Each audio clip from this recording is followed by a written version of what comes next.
Argentina நாட்டின் பியோனோஸ் airs பகுதியில் உள்ள ஆறு திடீரென செந்நிறமாக மாறியதால் மக்கள் அச்சத்தில் உறைந்தனர்.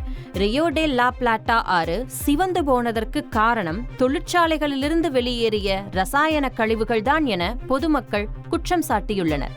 அதிகாரிகள் ஆற்று நீரின் மாதிரியை சேகரித்து சென்றுள்ள நிலையில் விசாரணை நடத்தப்பட்டு வருகிறது.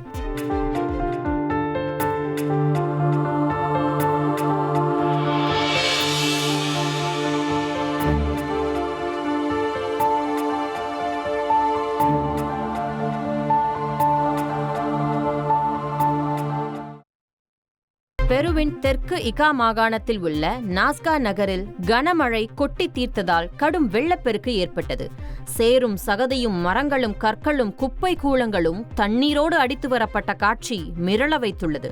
வீதிகளில் பெருக்கெடுத்து ஓடிய வெள்ளம் வீட்டுக்குள் புகாமல் இருக்க நடவடிக்கை எடுக்கப்பட்டுள்ளது.